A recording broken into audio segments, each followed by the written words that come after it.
Hello बच्चों, कैसे हो आप सब। आज का अपना टॉपिक है electric field due to positive charge solid sphere. बेटा ये गॉस थ्योरम की फोर्थ एप्लीकेशन है। तो इसके लिए हम क्या करते हैं, एक सॉलिड स्फीयर जो है वो हम कंसिडर करते हैं। ये हमने मान लिया कि हमारे पास एक सॉलिड स्फीयर है जिसका रेडियस कितना है, आर इसका रेडियस है, और इसके ऊपर क्यू चार्ज जो है वो डिस्ट्रीब्यूटेड है यूनिफॉर्मली इसके अंदर।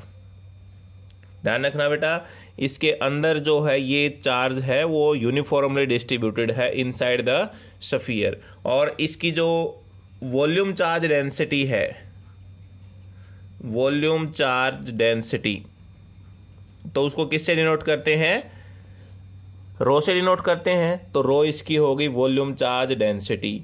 और किसके इक्वल होती है वॉल्यूम चार्ज डेंसिटी, चार्ज पर unit volume, Q by V. और वॉल्यूम ऑफ स्फीयर कितनी हो जाएगी, 4/3 पाई आर क्यूब। तो हमारे पास वॉल्यूम चार्ज डेंसिटी कितनी होगी, ये हो जाएगी। और यहाँ से चार्ज निकालें तो किसके इक्वल, 4/3 पाई आर क्यूब रो। ये हमारे पास से जो चार्ज हो जाएगा। तो अब हमने क्या कर लिया बेटा, एक गॉसियन सरफेस कंसिडर कर लिया, ठीक है, जिसका रेडियस है वो क्या मान लिया, r1 हम रेडियस मान लेते हैं। और ये r1 जो है वो ग्रेटर देन है जो हमारे पास से कैपिटल R से बड़ा है, और वो ये हो गया हमारे पास। ये यहाँ तक हमने क्या मान लिया, R1 रेडियस का एक गॉसियन सरफेस मान लिया, और वो सिमेट्रिकल होगा, यानी ये हमारे पास स्फीयर हो गया। तो ये भी किस प्रकार से हो गया, स्फीयर हो गया आपका, ठीक है।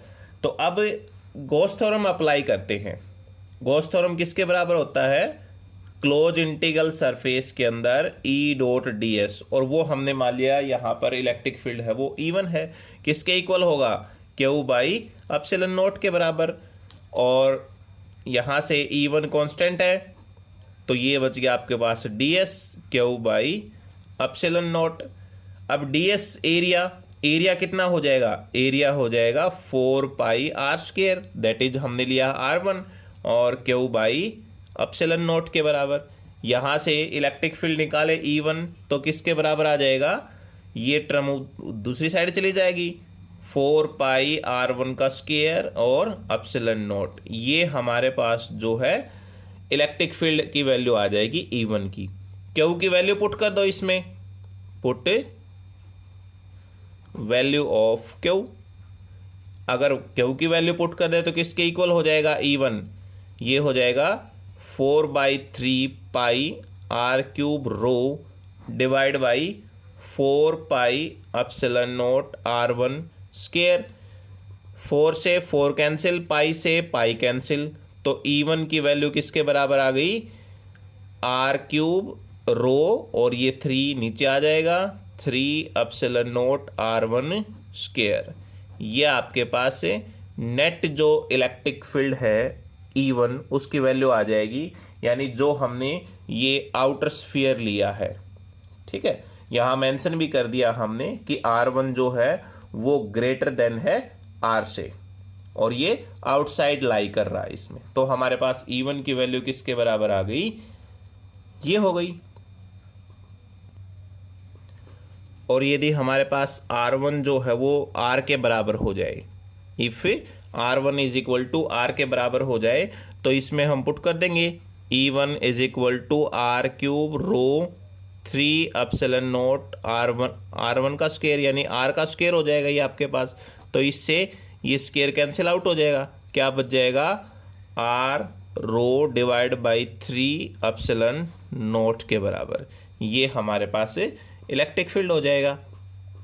अब हम क्या करते हैं, एक और गॉसियन सरफेस कंसिडर कर लेते हैं जो कि इसके इनसाइड है।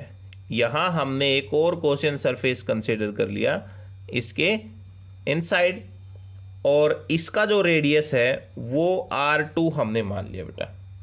और ये R2 जो है वो लेस देन है हमारे पास से कैपिटल R से, क्योंकि कैपिटल R तो ये था। Now choose spherical Gaussian surface, spherical Gaussian surface of radius r2 inside solid sphere।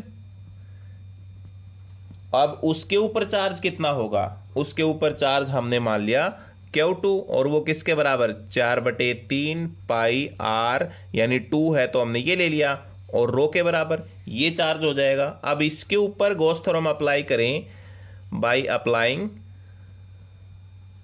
Gauss theorem, तो किसके बराबर क्लोज इंटीग्रल सरफेस के अंदर E dot ds is equal to Q by epsilon naught, इसमें E2 constant बाहर आ जाएगा, ds is equal to Q by epsilon naught के बराबर हो जाएगा और E2 और ds किसके बराबर 4 पाई r square that is r2 का स्क्वायर, और क्यू चार्ज की वैल्यू कितनी है, चार्ज की वैल्यू है 4/3 पाई r2 का क्यूब और रो, और डिवाइड बाई कितना है, डिवाइड बाई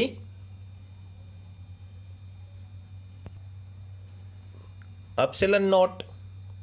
तो यहां से E2 की वैल्यू निकाले तो किसके बराबर हो जाएगा 4/3 पाई r2 क्यूब रो इनटू में हो जाएगा, ये यहां आकर डिवाइड में आ जाएगा 4 पाई r2 स्क्वायर और एप्सिलॉन नॉट, 4 पाई से 4 पाई कैंसिल आउट हो गया और r2 से आपका 2 कैंसिल आउट हो जाएंगे, क्या बच जाएगा यहाँ रो r2 बच गया और नीचे बच गया 3 एप्सिलॉन नॉट बच गया। ठीक है, यानी हमारे पास जो E2 की वैल्यू आ गई, इलेक्ट्रिक फील्ड जो E2 आ गया वो किसके बराबर हो गया R2 rho divide by 3 epsilon naught के बराबर हो गया। ये इलेक्ट्रिक फील्ड जो है इनसाइड द सॉलिड स्फीयर है, कहाँ है ये electric field inside the solid sphere, इस स्फीयर के अंदर है। हमारे पास बेटा E1 की वैल्यू तो आ गई ये और E2 की आ गई ये और E की वैल्यू आ गई ये। E की वैल्यू तो है हमारे पास सरफेस के ऊपर, ठीक है, जो हमने सॉलिड स्फीयर लिया था उसके सरफेस के ऊपर इलेक्ट्रिक फील्ड ये, और E1 था हमारे पास आउटसाइड और E2 है इनसाइड द सॉलिड स्फीयर।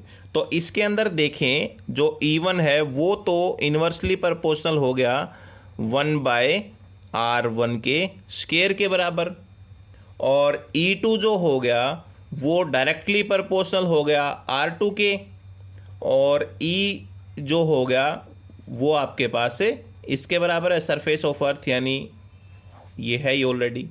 सिर्फ हमारे पास क्या हो गया E1 और E2, और इनको यदि ग्राफिकली हम दिखाएं E1 और E2, ये तो सरफेस के ऊपर तो है ही हमारे पास है, ठीक है, तो ग्राफिकली किस प्रकार हो जाएगा वो ये देखिए।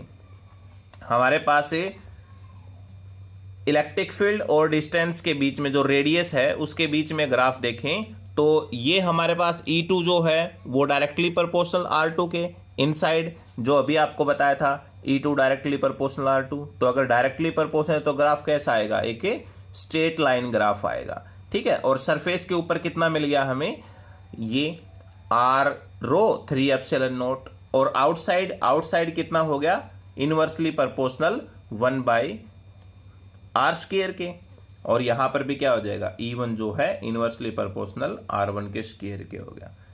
तो ये जो ग्राफ है वो डिस्टेंस और इलेक्ट्रिक फील्ड के बीच में है। नेक्स्ट एप्लीकेशन है बेटा इसकी, लास्ट है ये, electric field intensity due to 2 parallel plane sheets of charge. ठीक है, तो दो हमने पैरेलल प्लेट ले ली, जो चार्ज प्लेट है हमारे पास ये, एक की जो हमारे पास सरफेस चार्ज डेंसिटी है वो सिग्मा 1 है, और दूसरे की सरफेस चार्ज डेंसिटी वो हमारे पास सिग्मा 2 है। ठीक है, तो ये पैरेलल हमने लिए हैं बेटा, इसके अंदर 3 सरफेसेज हैं, एक ये, दूसरा और तीसरा। हमने यहाँ मान लिया, पहले हम यहाँ कोई पॉइंट है जिसके ऊपर इलेक्ट्रिक फील्ड इंटेंसिटी फाइंड करते हैं इन दोनों शीट्स की वजह से, फिर यहाँ पर इलेक्ट्रिक फील्ड इंटेंसिटी फाइंड करेंगे और फिर यहाँ पर फाइंड करेंगे। इसके द्वारा इलेक्ट्रिक फील्ड इंटेंसिटी है वो हमने E1 मान ली, और इसके द्वारा जो इलेक्ट्रिक फील्ड इंटेंसिटी वो E2 मान ली।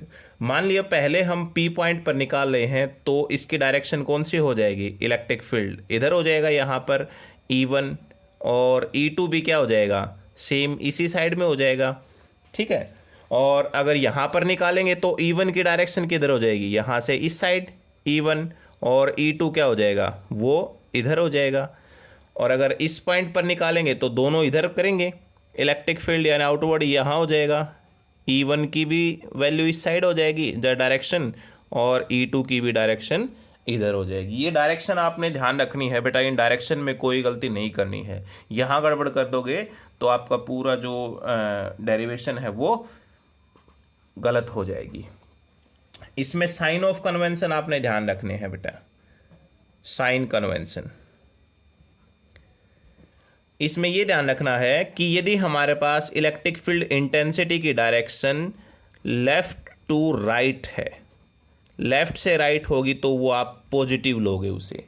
ठीक है, और यदि हमारे पास इलेक्ट्रिक फील्ड इंटेंसिटी की डायरेक्शन राइट टू लेफ्ट होगी तो उसे क्या लोगे, नेगेटिव लोगे। ये इसके साइन ऑफ कन्वेंशन है। ठीक है, तो अब देखिए हमने पहले एक टॉपिक किया था electric field due to infinite positive charge thin sheet.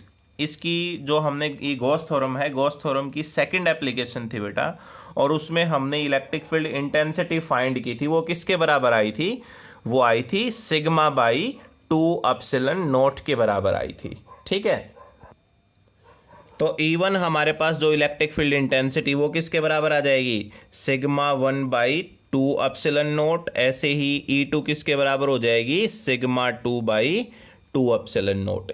ये दोनों की वजह से इलेक्ट्रिक फील्ड इंटेंसिटी हो जाएगी। अब पहले रीजन में निकालते हैं, इन रीजन फर्स्ट। पहले रीजन में electric field intensity at point P, E at point P point पर इलेक्ट्रिक फील्ड इंटेंसिटी निकाले यहां पर, तो दोनों की डायरेक्शन क्या है, राइट से लेफ्ट की तरफ है। ठीक है, E1 and E2 both are negative, दोनों क्या रहेंगे, नेगेटिव रहेंगे। तो नेगेटिव का मतलब जो रिजल्ट हमारे पास किसके बराबर हो जाएगा, वो हो जाएगा -E1 और -E2। यानी ये इलेक्ट्रिक फील्ड इंटेंसिटी E1 की हम निकाले तो E1 की किसके बराबर हो जाएगी, -E1 और -E2, यानी -सिग्मा 1 बाई 2 एप्सिलॉन नॉट और माइनस में सिग्मा 2 बाई 2 एप्सिलॉन नॉट के बराबर। दोनों में से जो है वो 1 बाई 2 एप्सिलॉन नॉट माइनस का जो हम बाहर ले सकते हैं, यहाँ हो जाएगा सिग्मा 1 प्लस सिग्मा 2। ये हमारे पास E1 की इलेक्ट्रिक फील्ड इंटेंसिटी हो जाएगी। ठीक है, एट पॉइंट P के ऊपर। अब हम निकाल रहे हैं पॉइंट Q के ऊपर। ये हमने Q पॉइंट मान लिया, इसके ऊपर इलेक्ट्रिक फील्ड इंटेंसिटी फाइंड करनी है। अब हमारे पास बेटा Q पॉइंट है, Q पॉइंट के ऊपर हमने इलेक्ट्रिक फील्ड इंटेंसिटी निकालनी है। तो देखिए यहाँ पर E1 की डायरेक्शन इधर है, E2 की इधर है, दोनों अपोजिट डायरेक्शन में है। ठीक है, तो देखो इन रीजन सेकंड, ये सेकंड रीजन है, इसके अंदर electric field intensity Q point पर निकाले तो E1 पॉजिटिव हो गई, लेफ्ट से राइट में है, और E2 क्या हो जाएगी, नेगेटिव हो जाएगी। तो हमारे पास इलेक्ट्रिक फील्ड इंटेंसिटी किसके बराबर, दोनों की वैल्यू हमने पुट कर दी। यहाँ पर 1 बाई 2 एप्सिलॉन नॉट कॉमन आ जाएगा, सिग्मा 1 बाई माइनस सिग्मा 2। अब electric field intensity third region के अंदर निकालते हैं। ये हमारे पास है R पॉइंट के ऊपर। तो यहाँ दोनों की डायरेक्शन क्या है, दोनों की डायरेक्शन बेटा सेम है। इलेक्ट्रिक फील्ड E1 की भी यहाँ पर है और E2 की भी, दोनों की डायरेक्शन सेम और लेफ्ट से राइट की तरफ है बेटा।